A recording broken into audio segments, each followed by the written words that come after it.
Hello, Giants fans, and welcome to another edition of the Valentine's Views podcast here on YouTube. Please like, share, and subscribe to support the channel as we get closer and closer to the official kickoff of Giants training camp. We're previewing the season in a variety of ways, and here to help me do that today is Aaron Schatz, Chief Analytics Officer for FTN Fantasy and editor of the FTN Football Almanac. Aaron, thank you very, very much for the time today. Hey, thanks for having me. It's always good to talk football and talk about our preseason book. And your preseason book is always a great read. Why don't we just start there and let you tell folks where they can get it, how they can get it, and what they're going to find. Yeah, this is the 20th edition of our preseason annual. It's been called different things as we've moved from site to site, me and my staff, but it's called the FTN Football Almanac 2024. And you can get it at FTN Fantasy, ftnfantasy.com/almanac. The site is called FTN Fantasy, but the analysis that we do goes far beyond fantasy football. There are fantasy projections in the book, but chapters about all 32 teams and a bunch of advanced stats from last year and projections for this year and how they'll actually do, not just fantasy football. You can also get a physical copy of the book at Amazon, and that is FTN Football Almanac 2024. Search on Amazon for a big physical copy. It's 450 pages of season preview. Must read, folks. Must read as you get yourselves ready for the 2024 NFL season. And all right, Aaron, let's get into it. Let's talk New York Giants, and I'm going to start not with the work that your cohort Mike Tannier did in the chapter on the Giants. I'm going to start with something you said in an interview with Kevin Clark the other day. Yes, and yes, I saw it. So yes, that's where we're going to start. You said that the Giants would pretty clearly be the worst team in the NFL. You said, I don't think there's any hope, that the Giants would be a good football team this year. Giants fans don't want to hear that days before training camp. So here I am in the strange position of trying to sell my book to the fans, not of a team that I'm pessimistic about, but the fans of the team that I may be the most pessimistic about. So it is a weird place to be in, but I do have to be honest with my feelings about the Giants. And I think it's more likely that the Giants end up as like the 29th or 30th best team. But the difference between them and the other teams at the bottom of the league is there's really a lack of hope, right? A lot of these teams at the bottom of the league have rookie quarterbacks where the rookie quarterback could end up being really bad, in which case they'll be the worst team in the league this year. But the rookie quarterbacks also might be good, and there's that hope that you're going to turn over the rock and find the next CJ Stroud, whether you're Washington or Chicago or Minnesota or New England. There's that hope, and the Giants don't have that hope.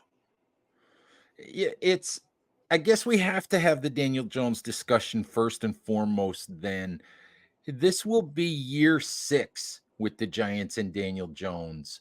I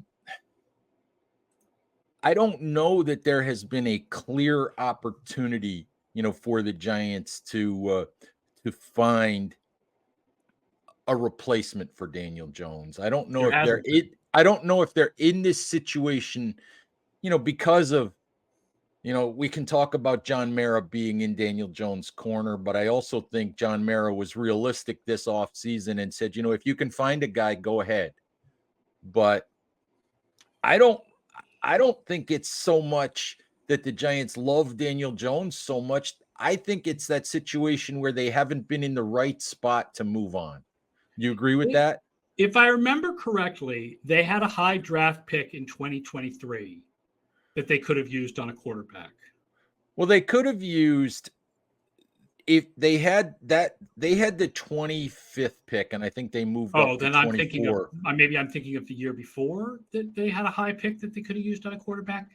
That they had 2 picks in 2022 in Joe Shane's first year. They had 5 and 7 That's that what I'm thinking. they used on That was Kayvon that was Thibodeau and when they Evan had a Neal. shot to replace him. Yeah. No, Mhm. you're right, because the free agent that would have made sense would be Cousins. But first of all, with Cousins, you're getting a 36-year-old coming off an Achilles injury, so who knows what you're getting. Mhm. And second of all, Cousins wanted to go to Atlanta. That's where his wife's family is from. He wasn't coming to New York. That was just the way it was. Mhm. So you're right in that it's hard to fault them. I mean, you can fault them a little bit for not going for that quarterback 2 years ago, but in the last 2 years, it's hard to fault them that they haven't had the shot to replace And Jones with a highly drafted quarterback. And so, but that still leaves them stuck. I think if you read the chapter, I think if you were to put me and Mike Tanier in a room, you would find that I am more positive about Joe Shane and Brian Daboll than he is. I think Brian Daboll is a good coach. I voted for Brian Daboll for Coach of the Year 2 years ago. I don't think he suddenly lost the ability of coach because they had a bad year after a surprising one. But they haven't had the chance, and so their roster is what it is. Like Mhm. you don't get extra points for not having the chance to replace your Right. quarterback. They're stuck with a guy whose best year was 20th in passing DVOA. Mhm. We know what Daniel Jones is. Mhm. He's not good. He's below average.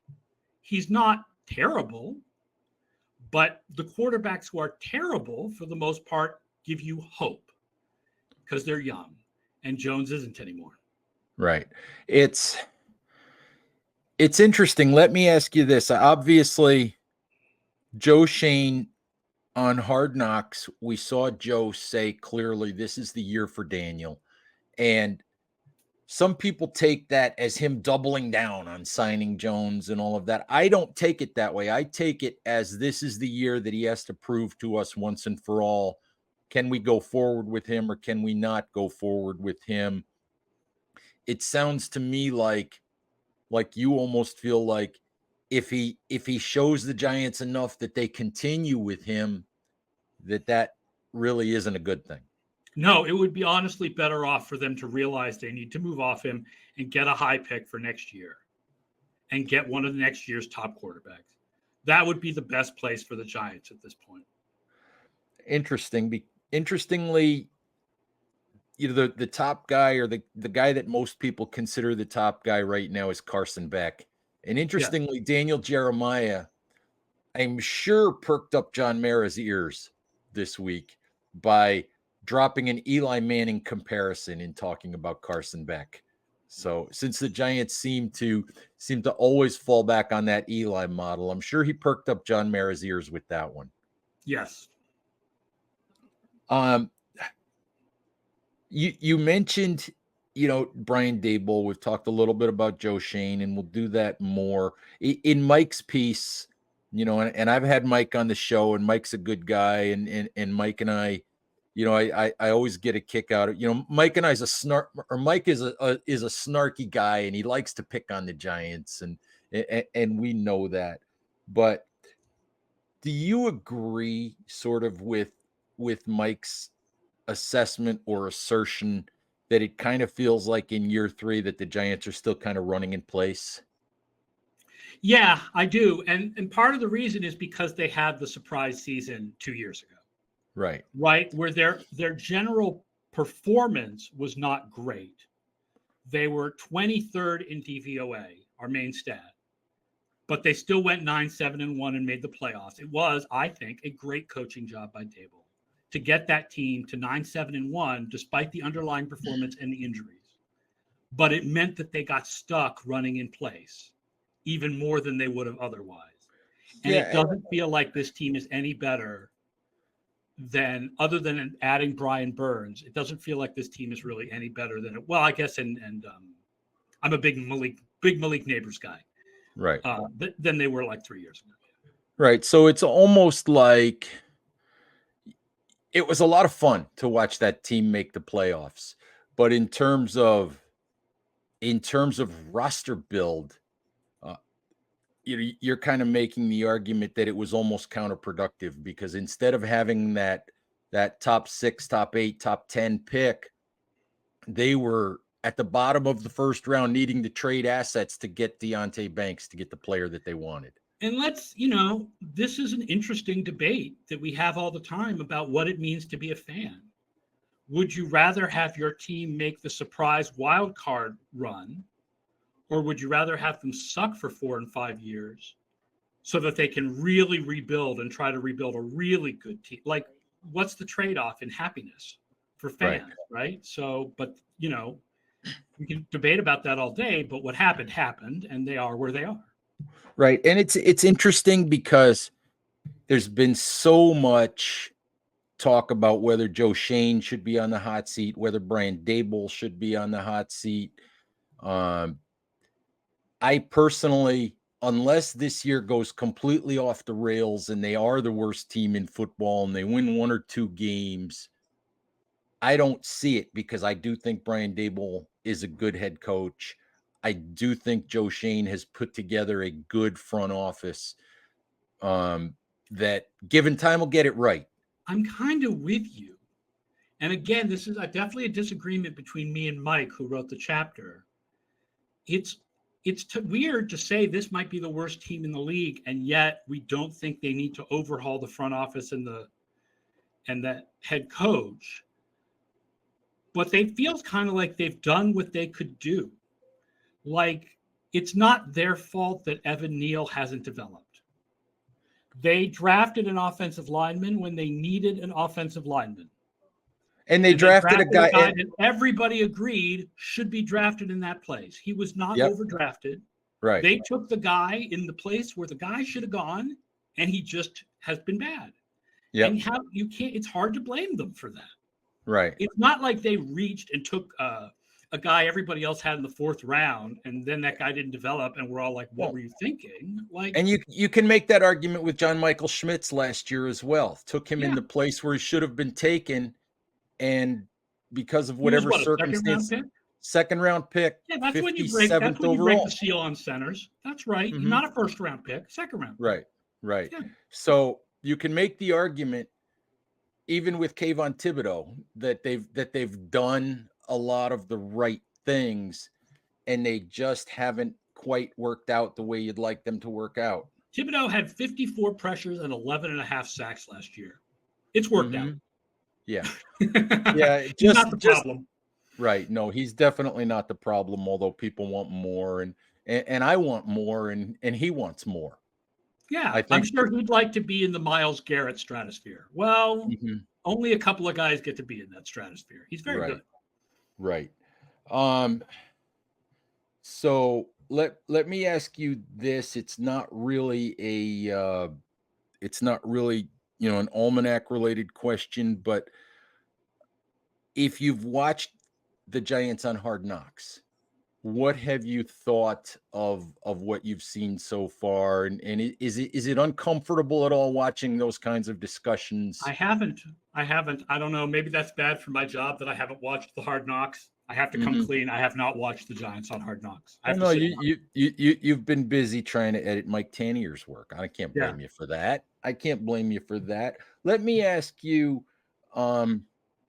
something that Mike wrote in the Giants chapter that I disagree with, both based on performance of his unit and really the way that the relationship was between the two. Mike actually wrote that the Giants' greatest loss of the offseason was Wink Martindale. And I disagree with that for the simple reason that, yes, Wink has a big reputation, and yes, he was the 2nd highest blitz guy in the league. But for the Giants for those 2 years, his defenses weren't that good. And if you look at the pressure rates, although the Giants blitzed all over the place, they got home, as far as how often they got home, was toward the bottom of the league. We have them close to the average, right? But I think that's still a disappointment for you, right?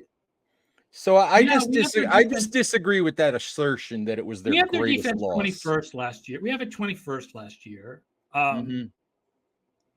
I understand what you're saying, because if you look at the talent, there are a couple of very talented players on the defense, in Mm-hmm. particular Lawrence and Okereke and Xavier McKinney last year. Brian Burns this coming year, Thibodeau. Right.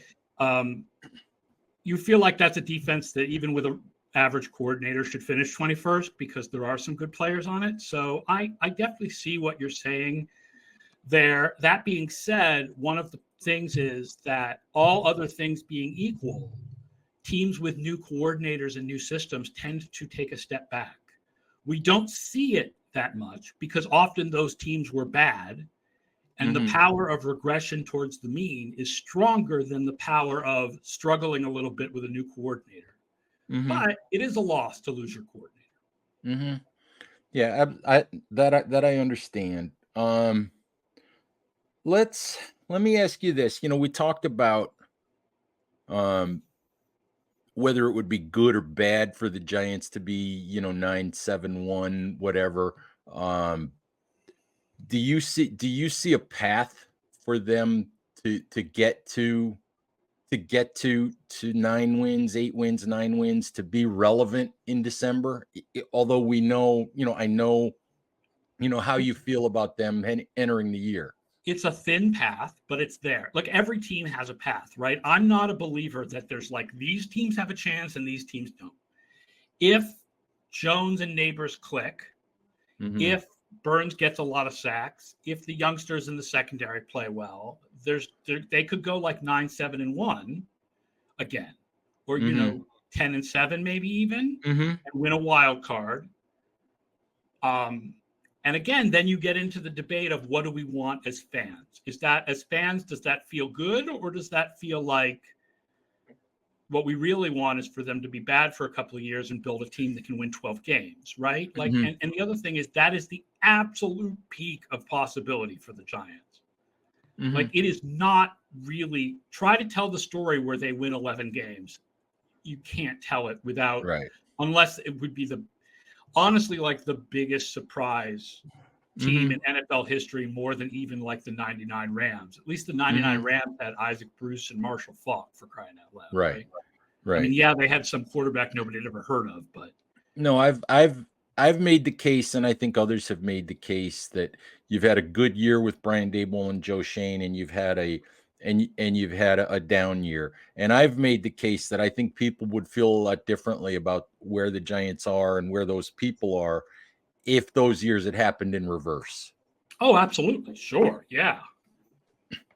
Oh, yeah. Um, But you still would be coming, if the years had happened in reverse, you still would be coming off the year where analytics people like me would be waving signs going, hey, you were actually only 21st last year. You're not mhm, really a 9-7 team on the way up. right, Danger, danger, danger, right, which is what we were saying a year ago. right. Even Joe Shane admitted the other day. He said there's a certain amount of luck involved in it. There's a certain amount of whatever decisions that you make, the ball has to bounce the right way.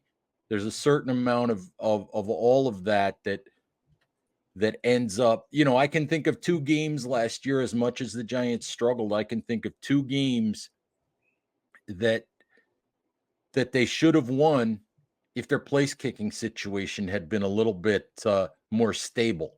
And I bet if Then you think, you can also think of a game or two that went the other way. sure, Every team's got a sure. couple of them. Yeah. Yeah. There are always those games in the NFL, and probably in the end teams generally wind up about where they should, but there are those outlier years, like you said, the Giants probably in 2022 probably shouldn't have won 9 games. Yeah. Um let me ask you this. Just look around the rest of the NFC East for me and tell me what you see. And tell me, let's start with Barkley. Are the Giants going to regret? I think they might regret losing Barkley in the short term, but I think in the long term, to me, they did the right thing. And I've said the Eagles also did the right thing just because of where the two teams are. I think they will regret it because he will put up big numbers behind that offensive line. but I think any running back would put up good numbers behind that offensive line. And I don't think Barkley really moves the needle much for the Eagles. Interesting. It'll look like something they should regret, but I don't think it's really something that the Giants should regret. And I don't think he moves the needle much for the Eagles. I think the loss of Jason Kelce is bigger than the gain of Saquon Barkley. Interesting. You still see the Eagles as the NFC East title winner? No, we don't. Oh my God, no. We have the Eagles lower than conventional wisdom. They were only 14th in DVOA last year. Mm-hmm. And it doesn't feel like they've added that much. Mm-hmm. I mean, yes, Barkley, but the loss of Kelce, and we don't, quite know the third receiver situation isn't great. And they're adding some rookie cornerbacks and getting Avonte Maddox back from injury, but, no more Fletcher Cox. And so, their defense should be a little bit better than last year, but no, Dallas paces this division. Dallas has won 12 games for 3 straight years. Whatever their issue is in the playoffs, it's not an issue in the regular season. Mm-hmm.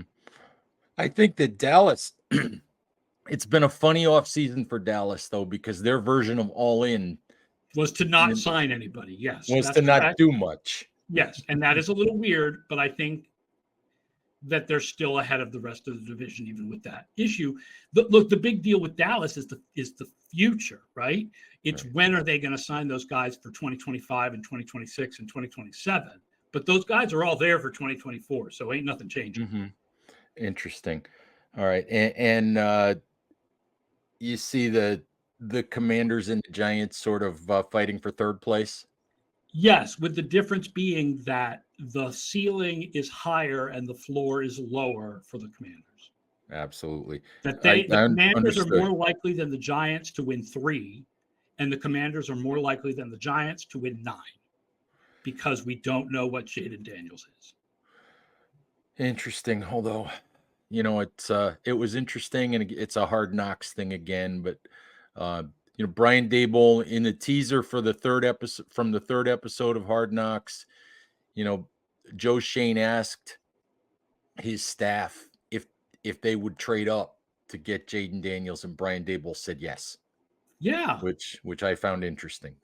So that makes the whole dynamic. I'm glad he said yes, because Daniels is a good enough prospect that absolutely you would want to trade up and give him a shot over what they know they can get from Jones. I'm glad Daboll said that. Good. Would you have, before we wrap it up, we've talked a lot about quarterback. The Giants obviously made the decision. It seems like their targets, the guys they thought maybe they had a realistic shot at were Jaden Daniels and Drake May.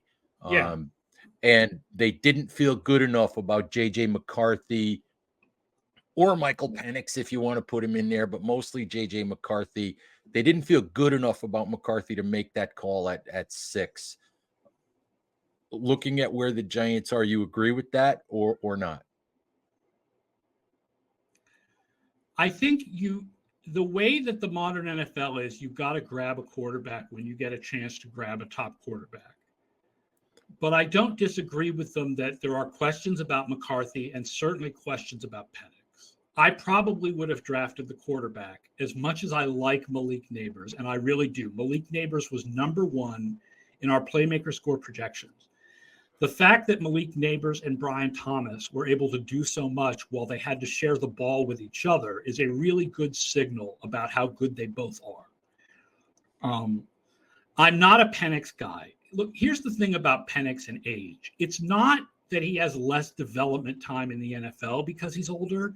It's that he was destroying kids that were 3 years younger than him, right? It's why when a kid who's 25 years old destroys AAA, you don't expect him to come up to the majors and whack the ball all over the field, because he was beating up on kids 3 or 4 years younger than him in the minors. And that's essentially what Penix was doing. McCarthy is a different issue. McCarthy, the issue is, was he, did he throw enough? Was he dependent upon enough to, is he Mac Jones? Was he just riding by on a team that was good around him? But I will say, in McCarthy's defense, it's not like he had top-rated receivers, right? He had a great team around him, offensive line, running back, et cetera, but defense, of course, but it's not like he was throwing to a bunch of first-round picks. Mm-hmm.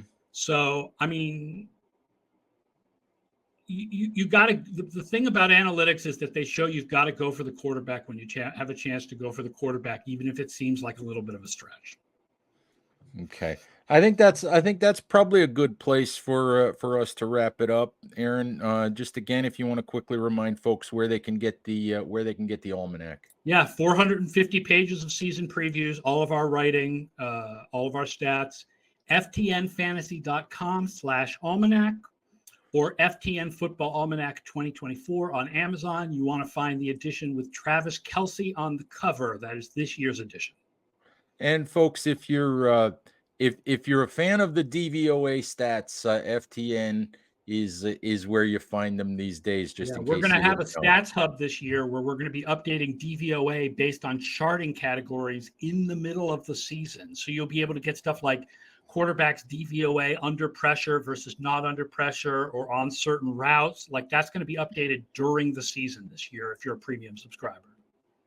Nice. We'll be looking forward to that. Aaron, thank you very, very much for the time. Giants fans, thank you as always for listening. Please stay safe out there. Take care of each other, and we'll talk to you soon. Bye-bye.